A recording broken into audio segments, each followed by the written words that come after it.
OP wants to divorce his wife because she can't get over her mother dying.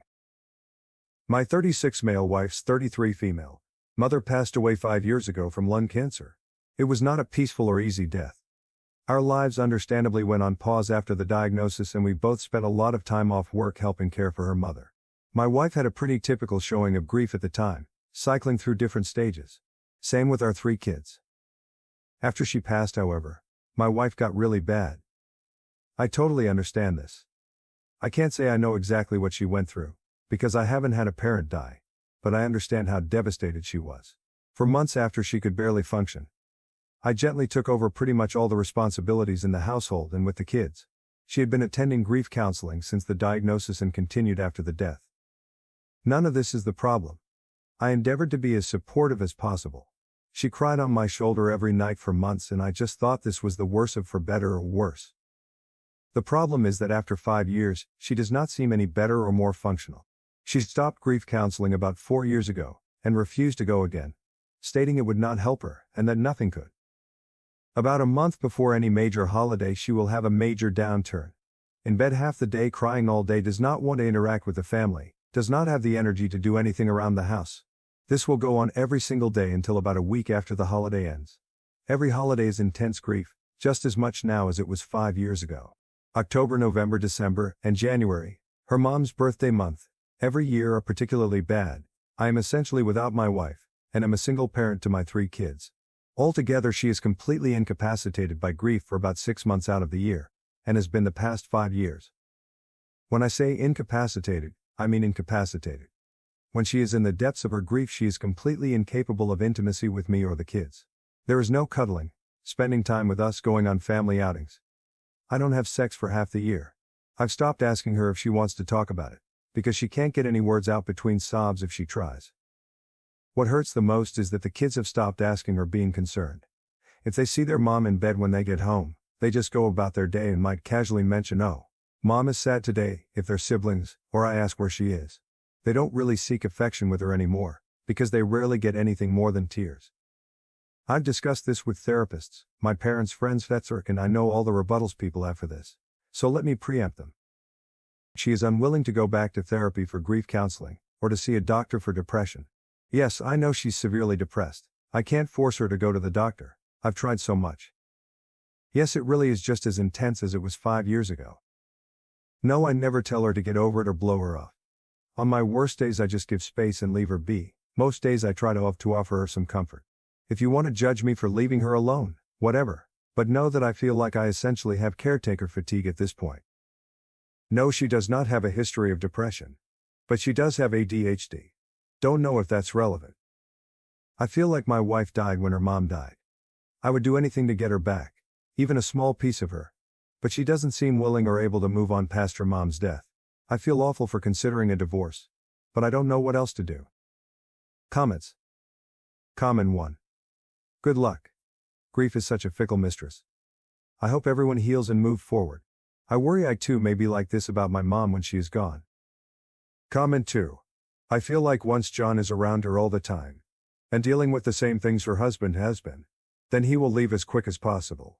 Then of course she'll realize where she messed up and try to come back, but it's gone be too late by then. I hate this for OP and his kids, but he did all he could do really. Can lead a horse to water but can't make it drink. Update 1. I just kind of threw that post together as a stream of consciousness vent on my break at work. I didn't go back and look at it until later because I just assumed it would get buried since I've never had anything I posted get any major attention. And honestly, I thought I was going to get eviscerated in the comments for being insensitive or uncaring. I was floored by the number of responses and really kind DMs I got and felt a little overwhelmed at the idea of responding to them all. So I figured I would post an update here. A few people mentioned I should have her involuntarily admitted to a medical facility. I didn't mention in the original post, but I did ask our family doctor about that maybe a year ago. And he told me that unless she is a threat to herself or others, it's unlikely to happen. I looked this up myself as well, and that appears to be true for the state we live in. I do agree that she needs medical treatment. I suspect that during her year of grief counseling after her mom's death, that she was not honest with her counselor. I have a distinctly sad memory of her coming home after one of her last sessions, and telling me that her counselor said she probably wouldn't need to go much longer. Then she went and laid down on the bed, and cried. I haven't been able to convince her to go back to counseling. However, I'm glad I posted to Reddit, because somehow I hadn't really considered that she might need more intensive treatment than just counseling. I also saw one comment that scared the hell out of me, that she may do something drastic if I give her a divorce ultimatum. With those things in mind, I don't think doing that is the way to go. Instead, I'm planning to write her a letter explaining to her how we need her back, and that we love her and care for her deeply, but she needs more help than we can provide alone, and tell her that she needs to go to the doctor and be honest about what she's been going through. Update 2. Thank you. My soon-to-be ex-wife has completely lost her fucking mind. After my last post, I spent a couple of days writing the letter to her. In it, I explained that the kids and I love her dearly, and that we're concerned for her. I outlined all the worrying behavior, and told her that I believe she needs to seek additional medical care. I explained that it sounded like she had complex grief, thank you everyone who pointed that out, and that the grief therapy she went to years ago was insufficient to help her get through it. I did not say anything about potentially divorcing her, but did say that the kids can't continue to live in their current situation. It was a long letter, and I don't really feel like transcribing it here. I read the letter to her the same night I finished writing it after the kids had gone to bed. After I finished reading, she just stared right through me, 1,000-yard stare, for probably 15 minutes, then finally stood up and started walking to the door. I panicked and tried to stop her, asked her where she was going. Can we talk about this? I'm concerned for your safety. She rolled her eyes at me, and said in the coldest voice I've ever heard her use, I hope when your parents die someone doesn't tell you to get over it. After that, I didn't try to stop her, I just let her go. I was pissed off for maybe 5 minutes before the panic set back in. I legitimately thought she was going to end herself. I checked my phone and she had turned her location off. I called and texted probably 50 times over the next hour, begging her to at least let me know she was okay and that she wasn't going to do something drastic. Right before I was about to call the police, I got a call from her phone. I answered immediately, and before I could get much of anything in, a man's voice told me she's fine, but she doesn't want to talk to you, and hung up. I felt like I was having an out-of-body experience at the time. I had no idea what the fuck was going on. I almost called the cops anyway, but I was disassociating hard and talked myself out of it. I kept calling her phone all night, but no one picked up again. After about 2 a.m. it started going straight to voicemail. I barely slept that night. When I woke up the next day, she wasn't home. I took the kids to school daycare. I normally do this and my wife is normally still asleep while I do, so thank God they didn't ask where mom was. I tried calling my wife's phone more all morning but still voicemail. I called her office and asked if she was at work, and they told me she had called in sick. I called in sick to work as well, and basically just sat on my couch, trying to get a hold of her, while being a nervous wreck. I called my mom as well and asked if she could pick the kids up from school today and watch them overnight. I didn't tell her everything that was going on yet, just that something had come up that was urgent, and I needed some help. My wife walked in the door sometime after 4 p.m. I tried to hug her and she shied away from me. I asked her where she had been, no response, just a blank stare. I asked her who had called me from her phone, no response, blank stare. At this point I was frustrated, and told her that if she didn't want to explain what was going on, she could get the fuck out. I regret saying it that way now, but holy shit was I frustrated. So she started talking, but it was like I was talking to a text-to-speech AI with her voice. No emotion, totally flat, almost annoyed. She told me that she had gone to her friend John's fake name house. I had no idea who the fuck John was, and asked her to explain further. Over a 2-hour or so conversation where I had to pry details out of her, I got most of the story. She was answering like a lawyer. Very basic answers. No details or context outside of exactly what I was asking her.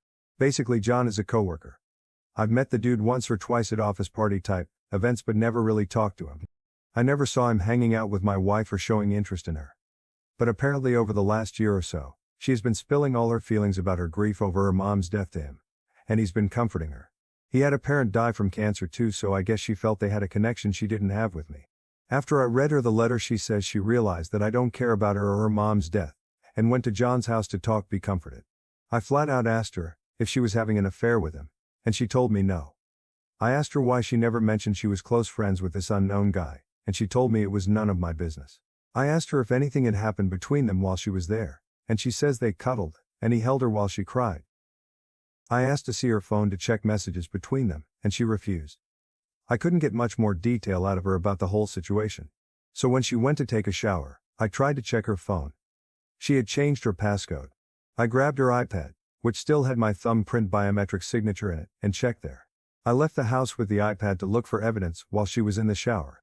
I did not immediately see any messages to or from a John, but after digging briefly, I found it. She had put him in as Stacy in her contacts, but it was obviously him. There were texts going back well over a year. A lot of her talking about her mom. A lot of him comforting her. A lot of him telling her I don't really care about her. And that he would never treat her that way if they were married. All of her replies were in agreement. A lot of texts from her complaining about me. A lot of him trash-talking me. The night she left, she had texted him, "Fuck it. I'm on my way over if the offer is still there," followed by an immediate yes reply. Then the next morning a text from her to him saying if he asks, "We just talk." I threw up out my car door in a Walmart parking lot for 20 minutes. I came home and found her on the couch on her phone, seemingly unconcerned or unaware I had even left. I told her that I knew, and that she needed to leave. Again she just stared at me for a while, not responding until I got aggravated, and told her to get the fuck out of the house. She immediately got up, told me John was right about you and left. I haven't seen her since. I told the kids she went to visit her parents. I don't know what to tell them, but I have to tell them something soon. I don't really even know what to do. Ostensibly I need to divorce her, but going through custody, child support, etc. is dizzying. I feel paralyzed and haven't made a move yet. I know she's lost her mind and this is probably some kind of psychotic break, but I just can't care anymore. I put on a brave, numb face to go to work, then for my kids at night, and then cry after they go to bed until I fall asleep. I feel like my life is essentially over. I do feel like John took advantage of her vulnerability. But I don't even want to bother trying to get her to see that he's a predator. She chose this over her fucking family that has stuck with her. I don't think I'll be posting any more updates or logging into this account anymore. Now, for the next story. I unwittingly created a family with my next door neighbor and her son. 3 years ago, a woman named Cassie, 32 female, and her son Kenny, 13 male, moved into the apartment next door. They had a few boxes, so I figured I'd 31M, offered to help and get off to a good start.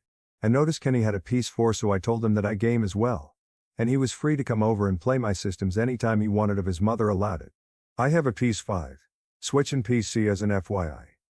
Since I'm a mechanic, I told Cassie if she had car trouble she could come to me anytime, since I help out a lot of other people on the floor with their cars as well. She accepted. That easy knows another. I didn't really interact with either Kenny or Cassie besides a few hays for a few weeks initially.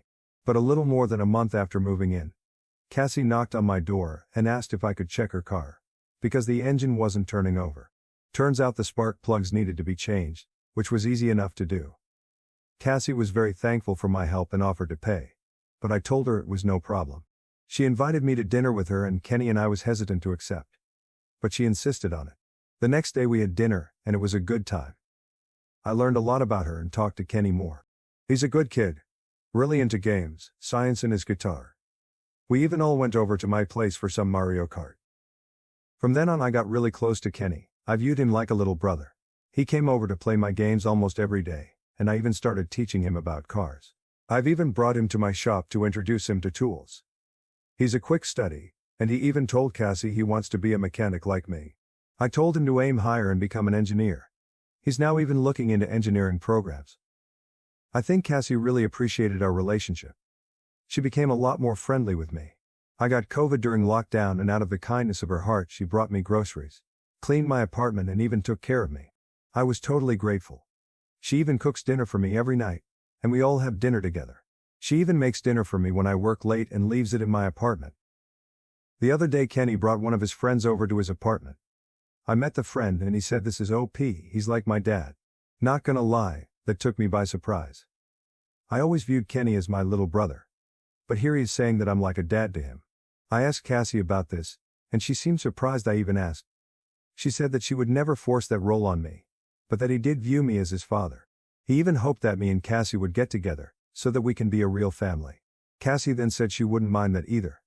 I asked her if she was asking me out. She just smiled and said yes. I was surprised, but said okay. We have a dinner date this weekend, and I'm nervous as all hell. I don't want to ruin things with Cassie and or Kenny. I really do love both of them. But I'm not sure how I feel about being the father figure for Kenny. It's a lot of responsibility, and I'm not entirely sure I'm the guy for that. And Cassie, she's a really amazing woman. I just hope I can measure up to her expectations. In just asking Reddit, are my worries unfounded? Should I put some boundaries between me and Kenny? How do I not screw up with Cassie? I unknowingly became the father figure for my next door neighbor's son, and his mom asked me out on a date. Comments.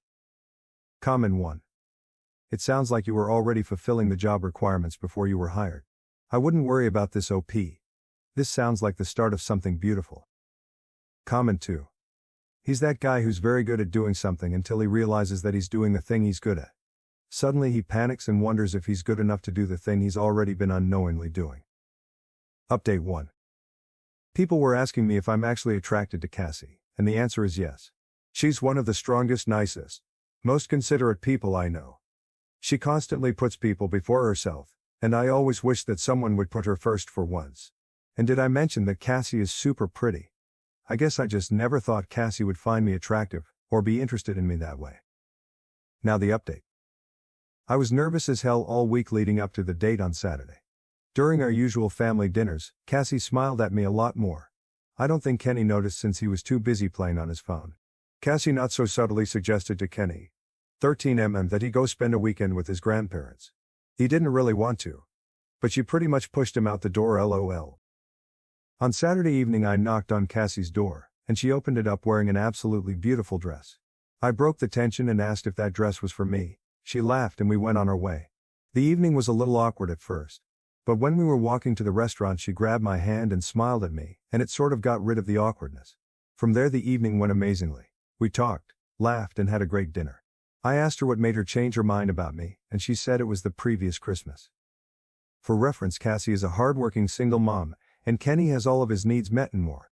But she can't afford to get him the best, and it really hurts her that she can't. She really wanted to get him a PS5 since he was begging for one, but couldn't justify the cost. Since I have disposable income, I hunted for months checking stock drops until I finally got one. I then surprised Kenny with it on Christmas, and told him it was from his mom. Cassie was shocked and even started crying. Kenny was so excited he didn't even notice her crying. All she could tell me was thank you repeatedly. Apparently that made her realize that she wanted me in both of their lives forever. She tried to deny her feelings, but it didn't work. The conversation the other day was the opening she needed to finally confess how she felt. After dinner we went back to her place for a nightcap. We talked a lot about relationship expectations, and how we wanted to proceed. We agreed to be exclusive, to take it slow, and not to tell Kenny about anything until we're sure that this relationship is real and strong. We don't want to give him unrealistic expectations. She also said that her calling me his dad was too much too soon, and she apologized for it. She said it was wishful thinking on her part, and probably would have weirded out most people. She said to accept any role with Kenny that I wanted, but she hoped that I would see Kenny as a son eventually. Sorry to disappoint everyone, but we didn't do the deed. We decided that it was much too soon. We did, however, have a buzzed makeout session, lol. The following day we went for brunch, and decided to go apple picking. It felt damn good to be walking hand in hand with someone you care about, and taking lots of pictures doing silly things. At our family dinner yesterday Cassie sat close to me, and was rubbing her foot on my leg. I don't think I've ever been more turned on in my life. LOL. I'm not gonna lie guys, I think I'm falling for Cassie and falling hard. Well anyway, I think that's it. We're together now and hopefully this lasts. I don't think I want anyone else. Cassie is everything one could want in a partner, and I hope that I can be worthy of her. She's a really special person. Thanks everyone, you're all so kind. Update 2. Oh. Okay, in the break room at my work, and I'm grinning like an idiot and I don't know what to do with my hands. So I'm typing this out to get rid of all this nervous energy. I work as a mechanic and my boss called me over to the office. I thought I fucked up somehow. But he had a big ass bouquet of roses on his desk. He told me, "This is for you." I was like, "Whiff." But I read the card attached, and it said, "Just because love GF." My boss laughed at me and told me I had a good one. And to not fuck it up, lol. He did say he'd have to give me shit for it. But he's happy for me. Sure enough, the boys on the floor ripped me to shreds once they heard about it. But I didn't care, I was like floating, lol. Now I'm on my break and I can't stop thinking about how much this completely caught me off guard. Can someone please talk me down from going out to buy her a ring after work, lol. Eat it. Hey everyone, I'm finally off work. And I'm still really flustered. But I think I've calmed down, lol. I don't think I'm gonna get her ring today. But I have to do something. Problem is I don't know what. She deserves absolutely everything. But I can't think of anything that would equal this. I do have an idea of taking her on a last-minute romantic getaway this weekend. Also, to everyone asking, yes, the woman in my story is Cassie from my previous posts.